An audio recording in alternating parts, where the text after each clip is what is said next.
Hello everyone, welcome to you all in this particular video. Last ভিডিওতে আমরা দেখেছি যে কাচের স্ল্যাব এর গঠন কেমন এবং এর মধ্যে দিয়ে আলোর প্রতিসরণ কিভাবে হয়। এই ভিডিওতে আলোর প্রতিসরণেরই আরেকটু অ্যাডভান্সড ভার্সন, সেটা আমরা দেখব যে প্রিজমের মধ্য দিয়ে কিভাবে আলোর প্রতিসরণ হয়। সেটা আগেরটা থেকে একটু জটিল হবে, তো আমরা চেষ্টা করব সেটাকে বুঝে বুঝে এগোনোর। তো আজকের ক্লাসের যে টপিক আমাদের সেটা হচ্ছে prism structure and refraction in it. তার মানে প্রিজমের স্ট্রাকচার মানে প্রিজমের গঠন, অ্যান্ড রিফ্র্যাকশন ইন ইট তার মানে প্রিজমের মধ্যে দিয়ে প্রতিসরণ কিভাবে হয় সেটা আমরা দেখব।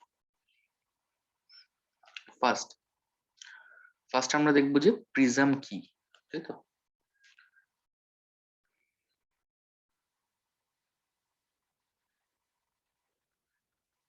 প্রিজম নিয়ে যখন পড়বো আমরা, প্রিজম কি, তো প্রিজমে মানে প্রিজম কি বলতে গেলে আমাদেরকে বলতে হবে যে একটা একটি সমসত্ব মাধ্যম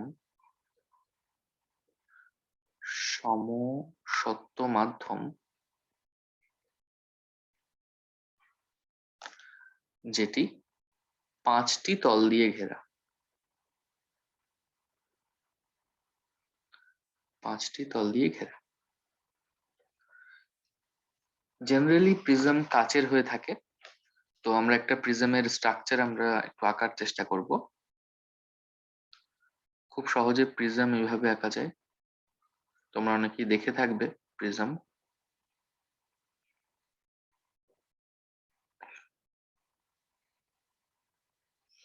এই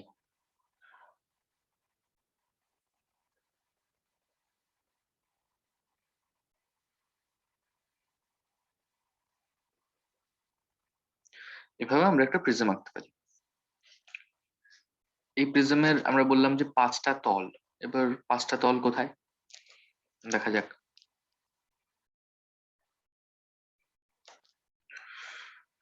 এই সামনের দিকের এই একটা তল, এই একটা তল, 3 কোণা হচ্ছে 2টো তল, ত্রিভুজ আকৃতি এরকম 3টে তল আছে। আর চতুর্ভুজ আকৃতি মানে সামান্তরিকের মতন আর 3টে তল আছে। ত্রিভুজের মতন 2টো তল আর সামান্তরিকের মতন 3টে তল। ত্রিভুজের মতন 2টো তল আমরা দেখলাম, আর সামান্তরিকের মতন তল হচ্ছে এই একটা, ঠিক ওপাশ থেকে এরকম আরেকটা রয়েছে, আর নিচের থেকে এরকম একটা রয়েছে, এই এই তলটা। এই এই হচ্ছে টোটাল 5টা তল। এবার প্রিজমের মধ্যে দিয়ে আলোর প্রতিসরণ পড়তে গেলে আমাদেরকে প্রিজমের বেশ কিছু অংশের নাম জানতে হবে। আমরা দেখে নিই এক এক করে সেই নামগুলো। এই যে লাইনটা, এটাকে বলা হয় প্রান্ত রেখা। এই দাগগুলো, এই দাগ, এই দাগ, এই দাগ, এগুলোকে বলা হয় প্রান্ত রেখা।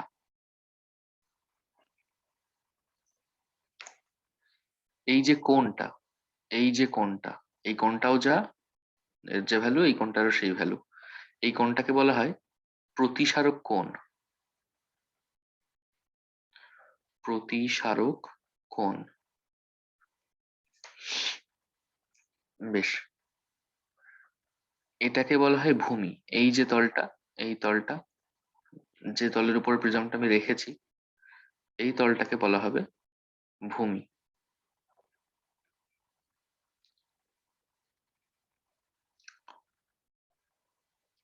যদি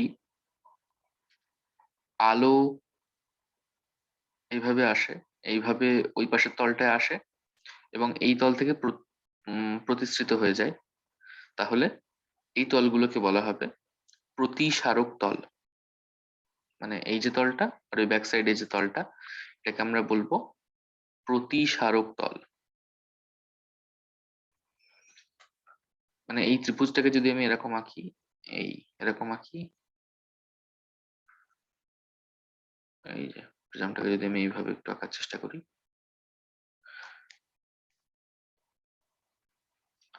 তাহলে এই তলটাকে আমরা বলবো ভূমি, এই চৌকো এই তলটাকে বলবো ভূমি, এই তলটা এবং এই তলটা এটাকে আমরা বলবো প্রতিসারক তল। আর এই কোণটাকে প্রতিসারক কোণ বললাম। বেশ, এই মোটামুটি প্রিজমের ডেসক্রিপশন। যদি আমি এখানে বাহুগুলোর নাম দিই, মানে পয়েন্টগুলোর নাম এ, B, C, D, E, F. এবার যদি বলা হয় যে এর পাঁচটা তল, এই যে পাঁচটা তল দিয়ে ঘেরে পাঁচটা তল কি কি? এক ধরনের তল হচ্ছে ত্রিভুজ, এক ধরনের তল হচ্ছে আয়তাকার। সামান্তরিক বললাম, ভুল বললাম, আয়তাকার আর কি। আয়তাকার ত্রিভুজ জাতীয় তল কি কি রয়েছে? এ বি সি একটা ত্রিভুজ আকৃতি তল, এই যে এ বি সি, আর একটা D E F, D E F. আয়তাকার তল তিনটে রয়েছে, একটা হচ্ছে A C E D, A C E D, আর একটা A B, A B F D, A B F D, আর একটা রয়েছে B C E F, B C E F. এর মধ্যে বি সি এফ টাই হচ্ছে ভূমি, আর এই দুটো হচ্ছে একটা তলে আলো আপতিত হয়েছে, একটা তলে প্রতিষ্ঠিত হয়েছে। তো আমি এই দুটো তলকেই বলবো প্রতিসারক তল।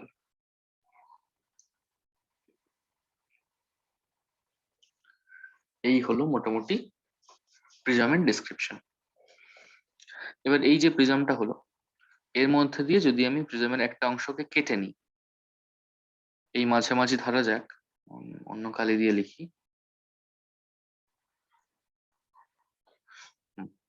ধরা যাক আমি প্রিজমের মধ্যে দিয়ে এই অংশটা আমি কেটে নিলাম, এই যে, এই যে, ধরো নাম দিলাম এম এন ও। তো এই এম এন ও এটাকে বলবো প্রিজমের, মানে জাস্ট এই প্রিজমটাকে যদি আমি খুব এরকম অনেক ভাবে এরকম ভাগ করি, তার মধ্যে একটা পার্টকে আমি যদি আলাদা করে নিই, অনেক ভাবে এইভাবে স্লাইস কাট, যেভাবে পাউরুটি কাটে সেভাবে আমি যদি এরকম কেটে কেটে কেটে কেটে নিই, এর মধ্যে যদি একটা অংশ জাস্ট আমি তুলি, তো এই এম এন ও এটা একটা ত্রিভুজের মতন হবে। এটা এম এন ও, এটাকেই বলবো আমরা প্রিজমের প্রধান ছেদ। প্রধান ছেদ। বেশ, মোটামুটি এই কটা জিনিস জানলে আমাদের হয়ে যাবে আলোর প্রতিসরণ নিয়ে। প্রিজমের মধ্যে দিয়ে আলোর প্রতিসরণ দেখতে গেলে এই কটা জিনিসই আমাদের হয়ে যাবে। তো এবার আমরা দেখবো প্রধান জিনিসটা, হেডিংটা দিয়ে নিই যে প্রিজমের মধ্য দিয়ে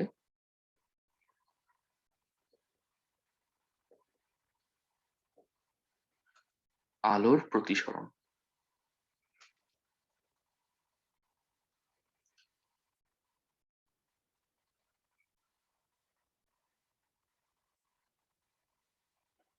আলোর প্রতিসরণ কিভাবে আলোর প্রতিসরণ হয়, আমাদের একটা ছবি আঁকতে হবে, ছবিটা খুব স্পষ্ট এবং ভালো করে আঁকতে হবে। দেখা যাক, চেষ্টা করি।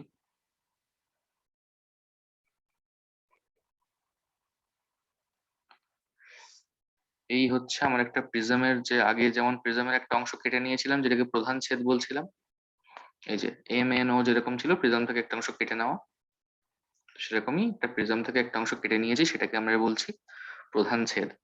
তো এটার আমি নাম দিলাম এ বি সি। ধরা যাক এই প্রিজমে আলো এসে আপতিত হচ্ছে, ধরা যাক এইভাবে একটা আলো প্রিজমের দিকে আসছে, এরকম এই বিন্দুতে আপতিত হলো। এবার এই বিন্দুতে আমার একটা অভিলম্ব টানতে হবে। ধরা যাক যে তলে আপতিত হয় তার উপর লম্ব হয়, অভিলম্ব আমরা জানি। ধরা যাক এই হচ্ছে অভিলম্ব। এই প্রিজমটা রয়েছে বায়ু মাধ্যমে, মানে বাইরে বায়ু ভিতরে কাঁচ।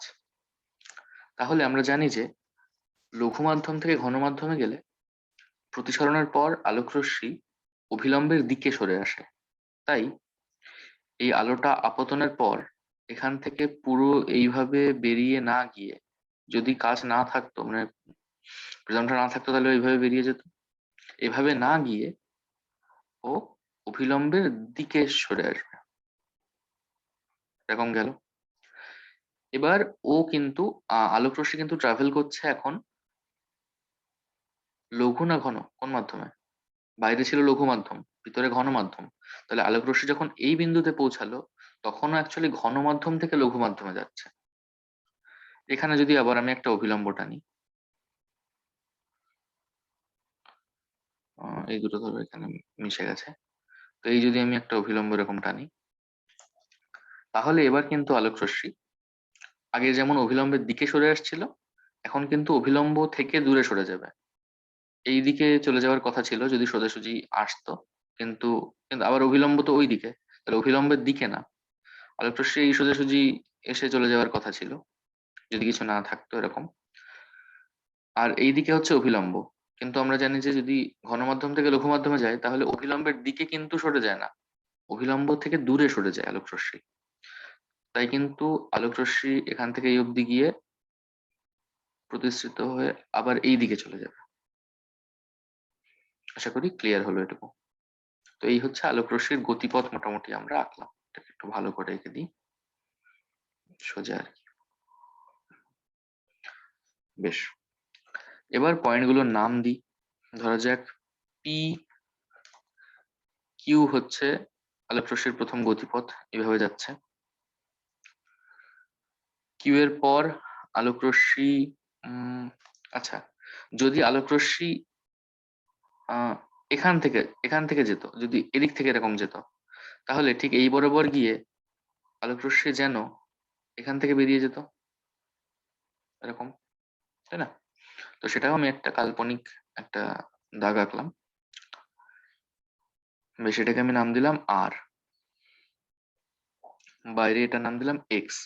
যদি প্রিজম না থাকতো তাহলে আলোক রশ্মি পি থেকে কিউ পথে, পি কিউ পথে এগোতো, তারপরে আর এ যেত, তারপরে এক্স এর দিকে ওভাবে বেরিয়ে যেত। বেশ, কিন্তু প্রিজম আছে, তাই কিউ বিন্দু থেকে ও চলে গেছে এস বিন্দুতে, এবং সেখান থেকে আবার প্রতিষ্ঠিত হয়ে ও চলে গেছে টি এর দিকে। এটুকু ক্লিয়ার হলো আই হোপ। এবার অভিলম্ব, এ বি যে প্রতিসারক তল, এ বিটা তো একটা প্রতিসারক তল, এই প্রতিসারক তলের উপর অভিলম্ব হচ্ছে এন ও। অন্যদিকে এসি তলের উপর অভিলম্ব হচ্ছে এন ওয়ান দিয়ে, এটা আগে এন দিলাম, এটা এন ওয়ান দিই। এন ও হচ্ছে এ বি প্রতিসারক তলের উপর অভিলম্ব, আর এসি তলের উপর অভিলম্ব হচ্ছে এন ওয়ান ও। বেশ, আলোক রশ্মি এই সোজা এসে এইভাবে চলে যেত, কিন্তু অ্যাকচুয়ালি গেছে এইভাবে, যেদিকে যাওয়ার কথা ছিল আর অ্যাকচুয়ালি প্রতিষ্ঠিত হয়ে যেদিকে গেছে তাদের মধ্যে যে মধ্যবর্তী কোণ, সেটাকে আমরা আলোক রশ্মির চ্যুতি বলতাম, ডেল্টা দিয়ে ডিনোট করতাম আমরা সেটাকে। এইভাবে যাওয়ার কথা ছিল পি কিউ আর এক্স এইভাবে, কিন্তু গেছে অ্যাকচুয়ালি এই যে এস টি পথে। এস টি পথে মানে ঠিক এই সরলরেখা বরাবর। তাহলে এদের মধ্যে যে কোণটা সেটা হচ্ছে এই কোণ, এই কোণ, এটাই অ্যাকচুয়ালি আমার চ্যুতি কোণ, ডেল্টা, ডেল্টা। আর কোনো নাম দিতে, আচ্ছা এই পয়েন্টটার নাম আর, ঠিক আছে। বেশ, এবার আমরা যেটাকে যা যা ধরলাম সেগুলো আমরা পরপর লিখি। প্রথমে কি এবিসি, এবিসি কি? এবিসি হচ্ছে প্রিজমের প্রধান ছেদ,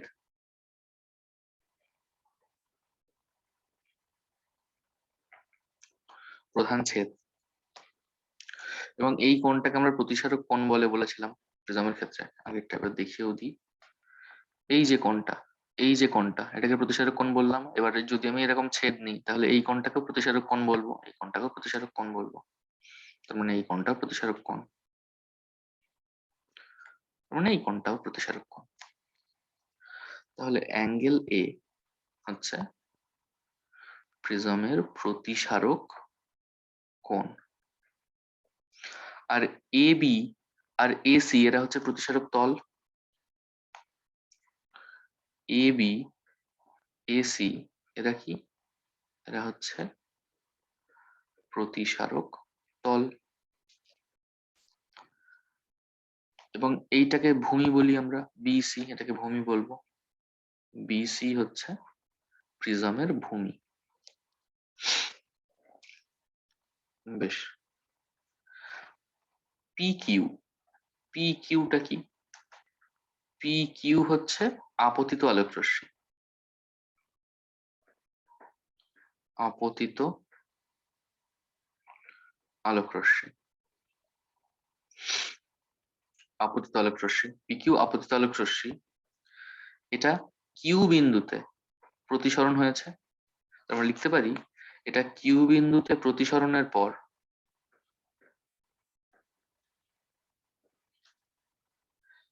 কিউ এস পথে এস বিন্দুতে যায়, তাই তো? পি কিউ আলোক রশ্মি কিউ বিন্দুতে প্রতিসরণের পর কিউ এস পথে এস বিন্দুতে যায়। এস বিন্দুতে আবার প্রতিসৃত হয়ে, আবার প্রতিসৃত হয়ে এই টি অভিমুখে আলোক রশ্মিটা আবার এই টি অভিমুখে গমন করে। টি অভিমুখে গমন করে। এটুকু ক্লিয়ার আই হোক। এবার এবার অভিলম্ব, এ বি প্রতিসারক তলের উপর অভিলম্ব হচ্ছে এন ও। তাহলে আমরা লিখবো এখানে এন ও সমান হচ্ছে এ বি প্রতিসারক তলে, এই যে এ বি প্রতিসারক তলের উপর অভিলম্ব হচ্ছে এই এন ও। এ বি প্রতিসারক তলে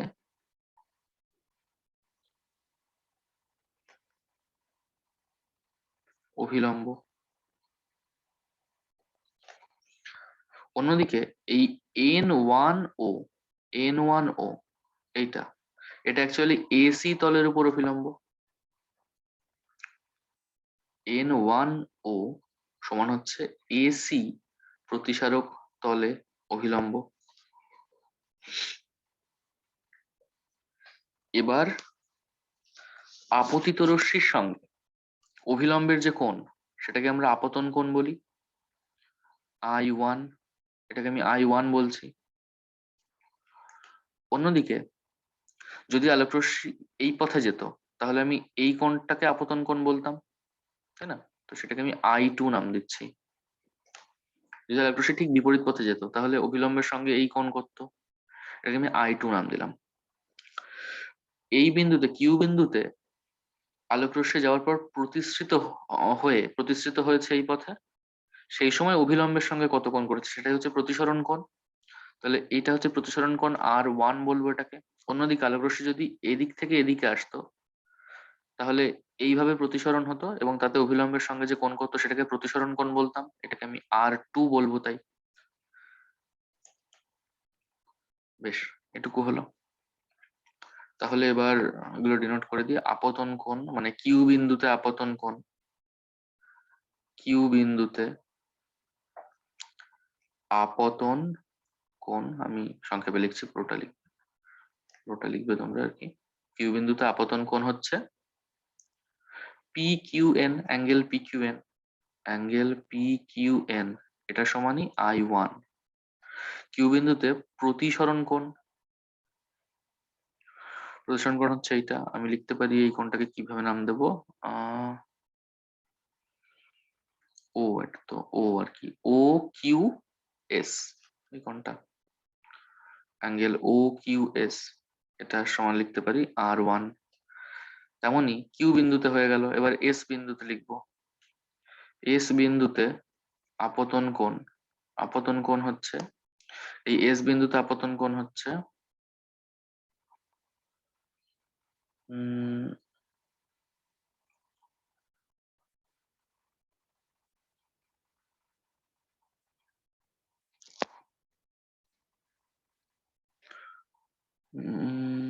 সরি সরি একটু ভুল হয়ে গেল এখানে। আলোক রশ্মি এইখান থেকে যাচ্ছিল, এখান থেকে এইভাবে যাচ্ছে যাচ্ছে যাচ্ছে যাচ্ছে যাচ্ছে এই কিউ বিন্দুতে আপতন কোণ I1, প্রতিসরণ কোণ R1 হলো, ঠিক আছে। এইটা যাওয়ার পর এই বিন্দুতে, এই বিন্দুতেও যখন আপতিত হচ্ছে তখন অভিলম্বের সঙ্গে যে কোণ করছে R2, এটাই তাহলে এই এস বিন্দুতে কিন্তু আপতন কোণ। আর প্রতিসরণের পর যে কোণটা করছে সেটাই হচ্ছে প্রতিসরণ কোণ। তাহলে আপতন কোণ কিন্তু R2। এবার অ্যাঙ্গেলের নাম দিই QSO, এটা সমান হচ্ছে R2, এটা হচ্ছে আপতন কোণ। আর এস বিন্দুতে প্রতিসরণ কোণ মানে এখান থেকে যখন বেরিয়ে যাচ্ছে তখন প্রতিসরণ কোণ হচ্ছে I2। মানে লিখতে পারি TSN1, এই কোণটা লিখতে পারি TSN1, এটা সমান হচ্ছে I2। ব্যাস, তো এটা লেখা হয়ে গেল। এরপর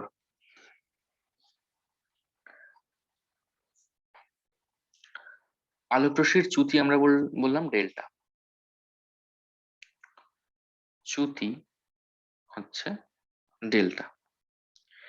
এটা সমান লেখা যেতে পারে অ্যাঙ্গেল এক্স আর টি। দেখো ভালো করে, অ্যাঙ্গেল এক্স এই আর, আর এই টি, এই কোণটাই হচ্ছে ডেল্টা। এই এক্স আর টি সমান আবার লেখা যেতে পারে, আগে বলে নি, এই আর, হ্যাঁ, এই আর কিউ এস, এই ত্রিভুজটা আমি আলাদাভাবে আঁকছি, আর কিউ এস,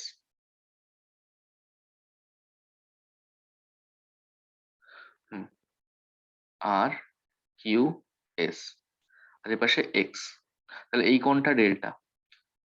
এই কোণটা আমরা জানি যে ত্রিভুজের এই বহিস্থ কোণের মান, যে কোনো একটা বাহুকে বর্ধিত করলে যে বহিস্থ কোণ হয়, এই বহিস্থ কোণের মান অন্তস্থ বিপরীত কোণদ্বয়ের যোগফলের সমান। এটা আমরা কিন্তু ছোটবেলায় উপপাদ্যে করেছি, যে কোনো একটা ত্রিভুজের বহিস্থ কোণের মান অন্তস্থ বিপরীত কোণদ্বয়ের মানের যোগফলের সমান। মানে এই কোণটার ভ্যালু সমান হচ্ছে Q angle Q plus angle S.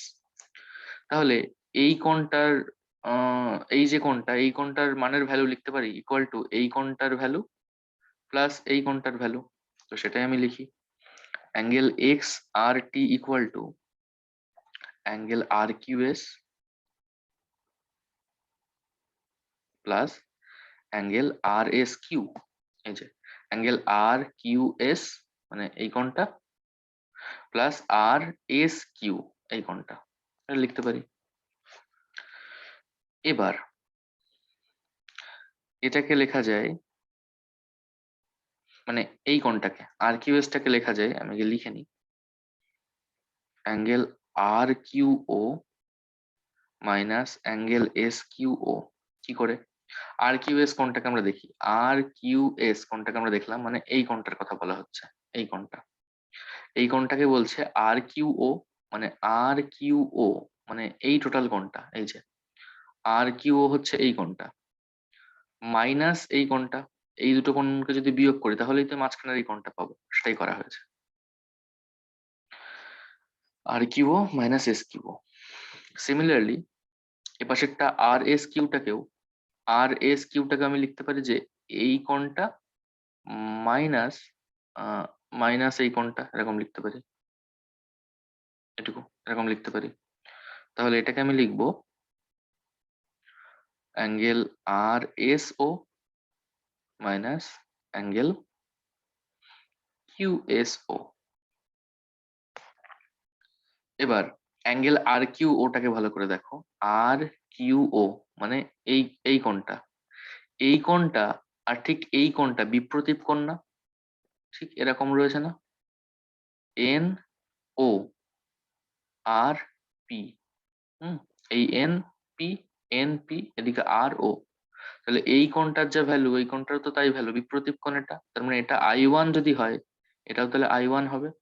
তাহলে আর কিউ ও এটার ভ্যালু হচ্ছে I1 মাইনাস, আর এইটুকুর ভ্যালু তো R1 তো লিখিয়ে দেওয়া আছে, ধরে নিয়েছি আমরা এটা R1, এটা হলো প্লাস সিমিলারলি ওপাশেরটা হয়ে যাবে I2 মাইনাস R2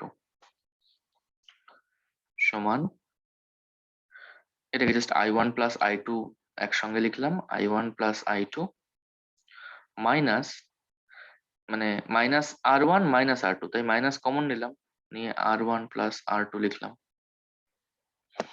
এটুকু আই হোপ ক্লিয়ার। এরপর জাস্ট আর ছোট্ট একটা জিনিস, এটা করলেই আমাদের প্রমাণটা শেষ।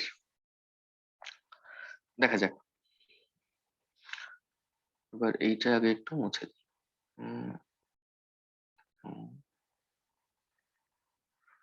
বেশ, আমি যদি এই ত্রিভুজটা ইমাজিন করি কিউ এস ও,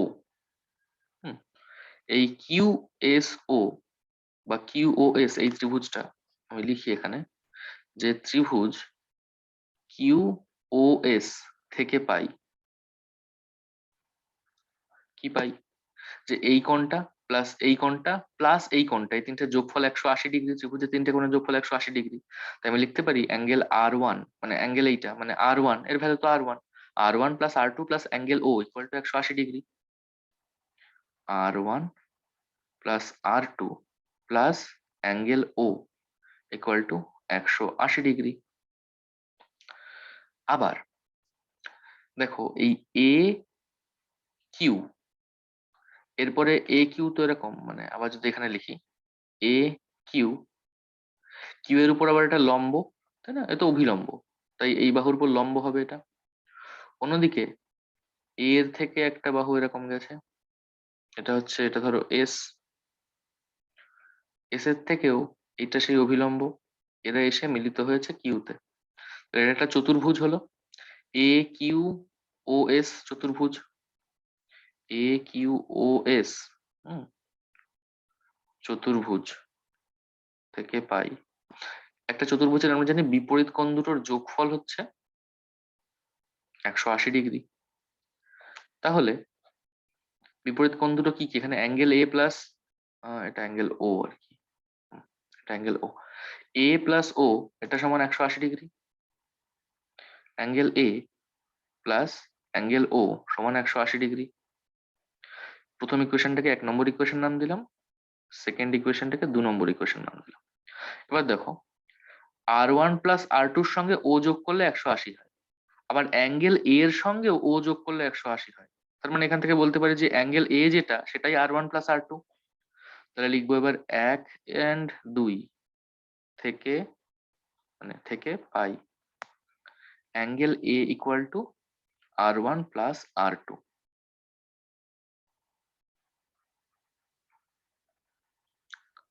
তো এই অ্যাঙ্গেল এ মানে এই যে অ্যাঙ্গেল এ, এবারে অ্যাঙ্গেল এটাকে আমি ধরছি এর ভ্যালুটাই হচ্ছে এ, মানে কোণের ভ্যালুটা। তো এবং এই এটা কি, এটা হচ্ছে আমার প্রতিসরণ, সরি, এই এটা হচ্ছে উপরের যে কোণটা কি বলে জানো ওটাকে, এই যে প্রতিসারক কোণ আর কি, এই কোণটা, এটা হচ্ছে অ্যাঙ্গেল এ। তো অ্যাঙ্গেল এ সমান R1 প্লাস R2 প্রমাণ হলো। এবার এই অ্যাঙ্গেল এ সমান R1 প্লাস R2 এইটা আমি বসাবো এখানে, এই জায়গায় বসাবো। I1 প্লাস I2 রয়েছে, ঠিক আছে, মাইনাস R1 প্লাস R2 রয়েছে, তো এবার এখান থেকে দেখছি যে R1 প্লাস R2 মানে হচ্ছে অ্যাঙ্গেল এ, অ্যাঙ্গেল এ মানে এবার সেই এ, তাহলে এটা লিখতে পারি ডেল্টা সমান I1 plus I2 minus R1 plus R2 না লিখে আমি জাস্ট এ লিখতে পারি। এটাই হচ্ছে প্রিজমের ক্ষেত্রে প্রতিসরণের জন্য চ্যুতি কোণের সূত্র, I1 প্লাস I2 মাইনাস এ। তো এটাই ফাইনালি আমরা এই চ্যুতি কোণের রাশিমালাই প্রমাণ করতে গেছিলাম। এটা পরীক্ষার জন্য খুব ইম্পর্টেন্ট আসতে পারে, যে একটা প্রিজমের ক্ষেত্রে একটা এ প্রতিসারক কোণের একটা প্রিজমের ক্ষেত্রে চ্যুতি কোণের রাশিমালা নির্ণয় করো, এরকম আসতে পারে। এটাই হচ্ছে ব্যাপার, তো আমরা প্রমাণ করে দেখালাম। আই হোপ এটা ক্লিয়ার। তো এটা আমাদের সেকেন্ড সেকশন, যেটা আলো আমরা কয়েকটা পার্টে, 5টা বোধহয় পার্টে আমরা ভাগ করেছিলাম। প্রথমে গোলীয় দর্পণ, তারপর এই প্রতিসরণ। তো এবার নেক্সট পার্ট হবে আমাদের, এই ভিডিওটা এখানেই শেষ হচ্ছে। নেক্সট আমরা লেন্স শুরু করব। লেন্সে অনেক কিছু শেখার আছে, খুব ইন্টারেস্টিং লেন্স জিনিসটা। তো see you in next video. Thank you.